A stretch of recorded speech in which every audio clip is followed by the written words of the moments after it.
Hello Explorer, it's Nat from the Traveling Foxes and welcome to another vlog here in Sapa. So what we're going to be doing today is we are going to be exploring the town, but before that I want to show you our beautiful accommodation that we have selected. It's called Rosie Sapa. The reason why I chose this is because I kind of wanted to be out of the city, out in nature, and as you know, Hanoi, it can be overwhelming to an extent because it's a city and there's a lot of things going on. So this was kind of like a balance for us to kind of just mellow down a little bit and enjoy nature and have some quiet time for ourselves. And of course, I'm saying that, but of course I'm here also to hike. So quickly, I just want to show you our little accommodation that we have chosen for this trip. Before we mess up the room, I told Meg, don't mess it up yet because I want to take a room tour and show you guys. So this is our accommodation.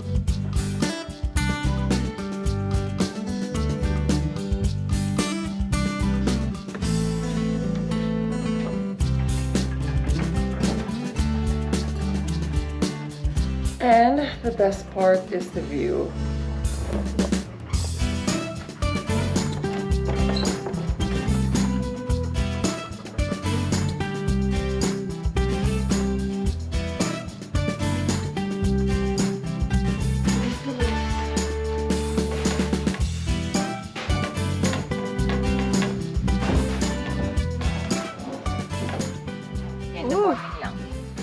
So we got here this morning and it was freezing, so we were freaking out because we didn't bring that much warm clothes.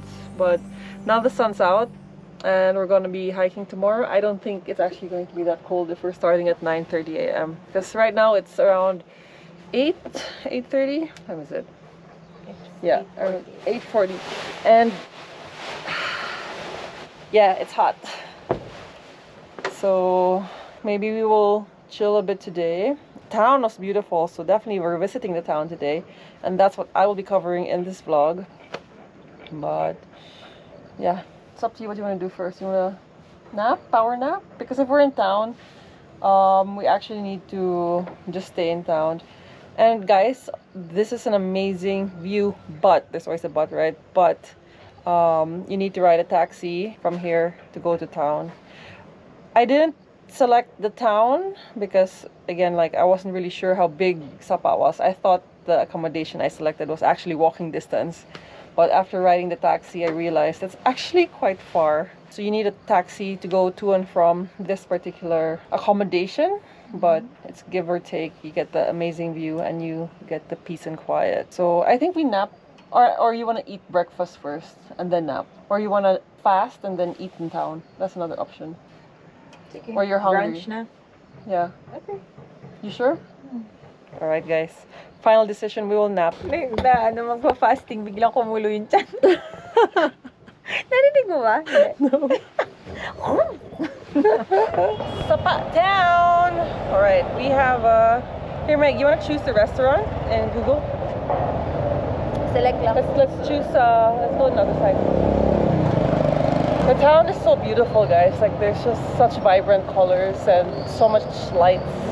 And it's still quite chilly even if the sun's up. So, yeah, I think they said around November in Sapa it gets up to 15 degrees. So, wear a sweater or something just to keep you warm.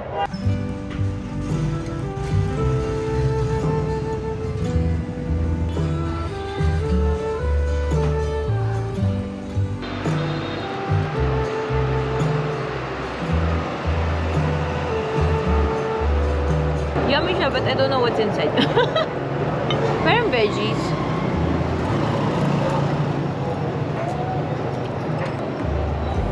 Wow. Ano siya? Potato? No. Really thin wrap. Mm-hmm. Almost melts in your mouth. Yep. I like it.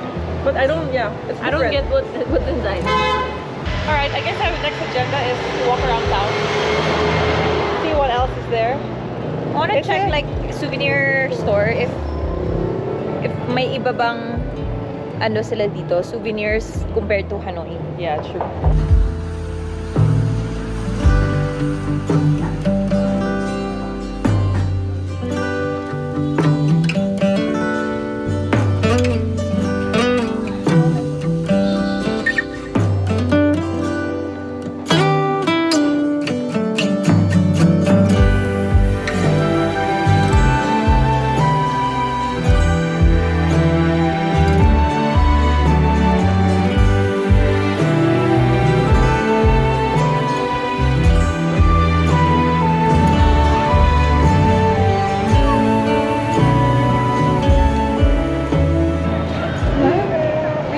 center of Sapa Town. Just taking photos.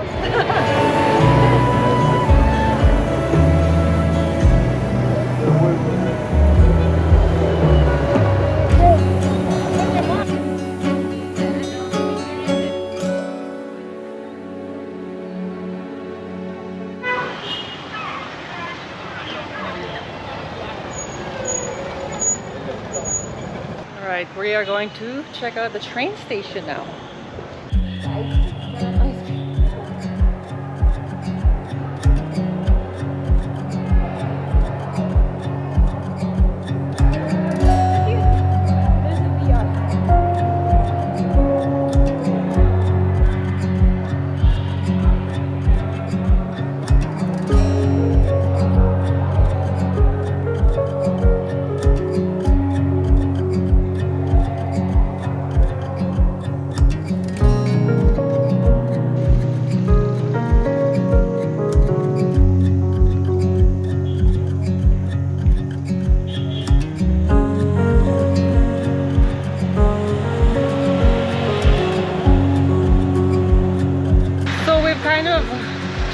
Most of the town already, and we noticed Sapa is filled with hotels. Like almost every single place is either a hotel or a restaurant or a cafe. So you could tell that Sapa is really for people to come here, find accommodation, and then go hiking to experience the mountains and also the culture in the area. Yeah, nothing much to do.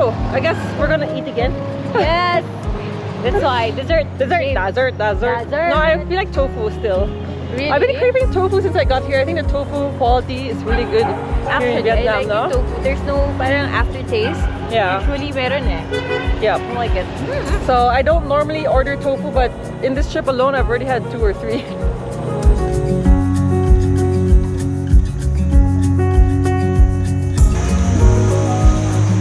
Ako kasi yung kuya yung nakaakyat na ako finally. No, mountain girl na siya. Yes! Woo! Woo! Tapos na! If you were to summarize Sapa in 3 words, what would it be? Baguio. 3 words. Ano, nasan? Handicraft? Trekking and souvenir. Souvenir. Totoo. Yes! Actually, magaling to. Kaya papasok tayo dito. Alamin natin The 3 kung main totoo. things you can do here. Handicraft, yes. Trekking, and souvenir. Yes, mga weaving, Yes. yung mga handicraft stuff nila. Like yung binili ko na pillowcase. And then trekking, dahil wala ka talagang choice, mag-trek ka talaga. And souvenirs. Yes. Let's go.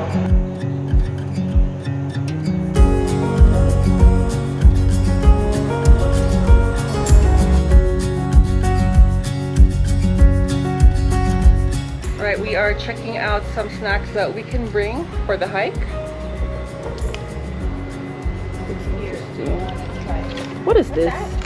Look, is it like an energy bar?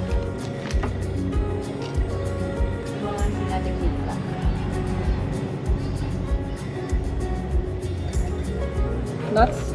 Yeah, I think I like nuts. Oh, look! I think these are cooked sausages. Sausage. Sausage!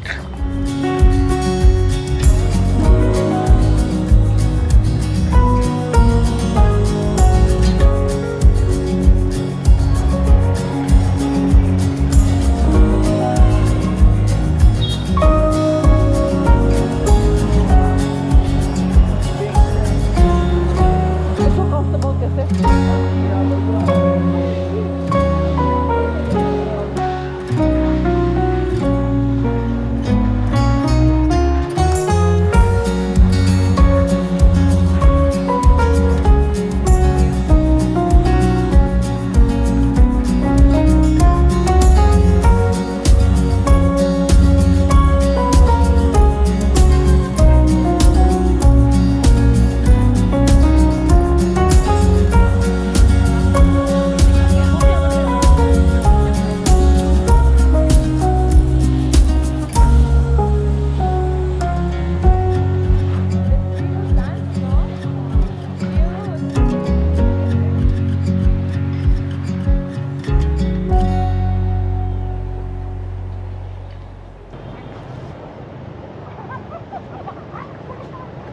I don't know if it's meant to be green or it's dirty.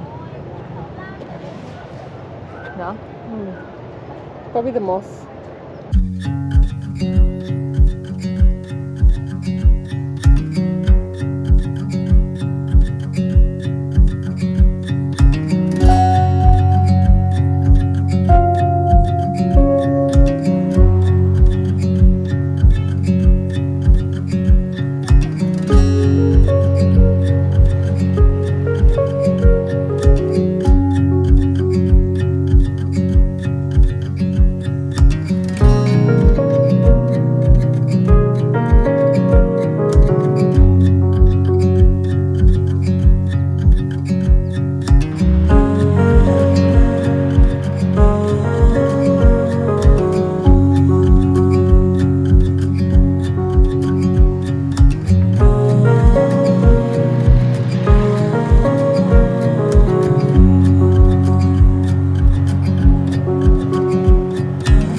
Where we will be having lunch, and I think it's a Western mixed Vietnamese. So you have French wines, you have cocktails, you have sandwiches, entrees, burgers, spaghetti.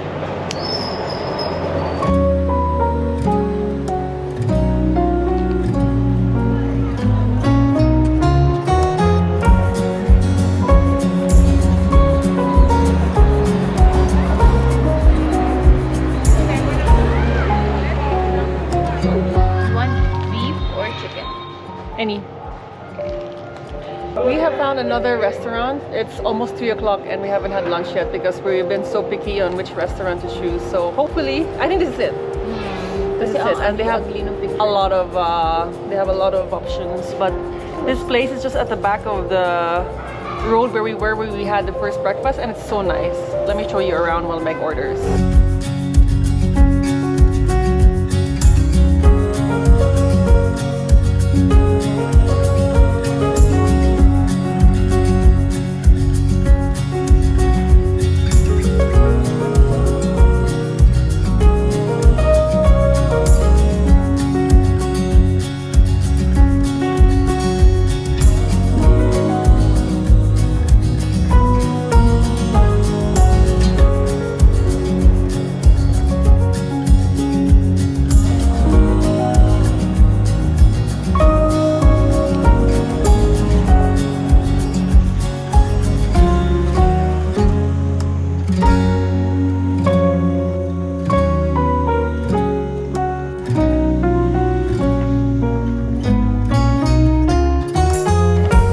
Here, 20 meters.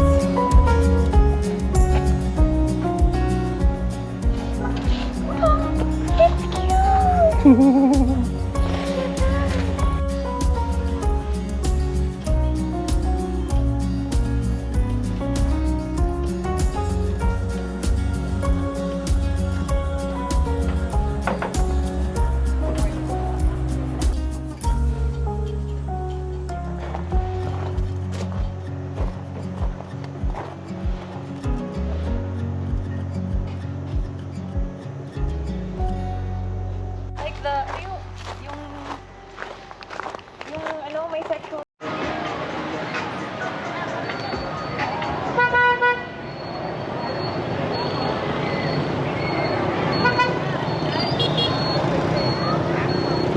Alright guys, we will end the vlog here and call it a day, as tomorrow we will be hiking in Sapa. Just making sure I'm not gonna be run over. So I'll see you guys in the next adventure. Bye! Sapa! Sorry, madam. Alright.